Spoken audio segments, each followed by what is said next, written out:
Naka-unmute ako tayo ha. Yung mga ganito nila. Yung sa'yo tinula pa? Basta, si attorney lang naman yun at yung husband niya ba or Yung akin po kapatid? dalawa. Kay Rodolph Ay tsaka hindi, kay Paul. lagyan na sila dun sa ano, entrance. Ay dito. Oo, yung dalawa akin. Sasabihin lang nila Pearl. Hindi manunod si Nico kasi may trabaho siya eh. At kung matapos yung work niya 8, babiyahe pa siya. Oh, rush hour. Hindi na siya abot. Sinong abutan niya dito, take closing prayer? Hindi nga tayo sure kung may closing prayer. Nga yun. Wag na lang. Ay, siya ang closing remarks. Like siya ang Si Nico magsasara din. ng teatrino. Oo, si Nico magdasara. Si Kuya Nico. Hindi guys. Oy guys, alam nyo guys, ang taray ni Mama Pat. May live kami sa 30 ha. Nahintay ko lang si Rodolph tsaka si Pau para mapigapan na ako. Guys, alam nyo guys, ang taray ni Mama Pat, sobrang bait niyan kasi siya ang first artist na What are you talking? siya ang guys, siya ang first artist na nag-insist na mag-perform siya kay Kuya Brix. Kasi si Kuya Brix hindi nagkukuha ng mga artist kasi nahihiya siya. Tapos sabi niya nga, wala pang ticket selling nun ha. So may ano na talaga siya, may tiwala na siya kay Kuya kung may manood man o wala, basta mag-perform siya para kay Kuya. Di ba, te? Ganun Hindi yung rin mga ako pababae. Oo, ganun yung mga friend.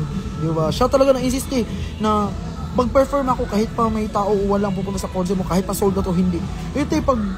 Tapos ito pati hindi pa nag-ticket selling natin, hindi pa sinabi kung sino yung mga guest performer, di ba? Oh, di ba, parang pagka sold out hindi rin siya na parang sobrang thankful nga nila Kuya Lon at ni Kuya Lon at ni Kuya Brix kasi sabi na, si Pat kay hindi pa na sold out yung ticket, like nasabi niya talaga na mag-perform siya, mag-insist. So hindi ka doon nagmamind na ay dyan ako mag-insist kung ma-ticket na sold out yung ticket, parang ganon. Hindi naman kasi friend ko na yun sila, sila Brix. And genuine ng love ko sa kanila, so I'm gonna support them. Sa concert ko Tsaka nga din. Brix yan, putik ka, hindi ba masosold out? Sa concert ko, pupunta ka rin na? Go! Philippine Arena yun. Ay! Kulang ng ticket ko, di ko kasama ko. Yun, unahin mo yung mo. Hindi. Kinakausap mo selfie yan. Okay lang naman. Hindi, meron na, pero kasi dalawa kasi hindi, sound check lang, tapos yung isa may access sa back. So ikaw, inaano pa ikaw. Kasi yun sa'yo, oo nga, diba? Kasi kapag sound check nga, meron nga isa sound check, inaano ko nga naman.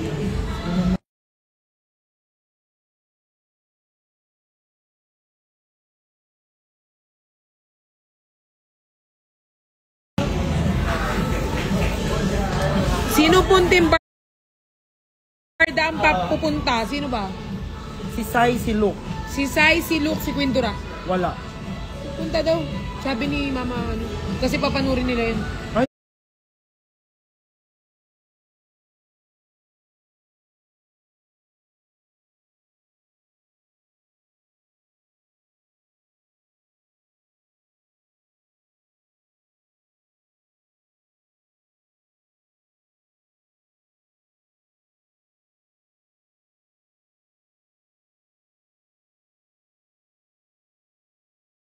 Ano yun coach ni Quindura? Di ko ano. Kasi after punta silang Pride, UP. Not sure.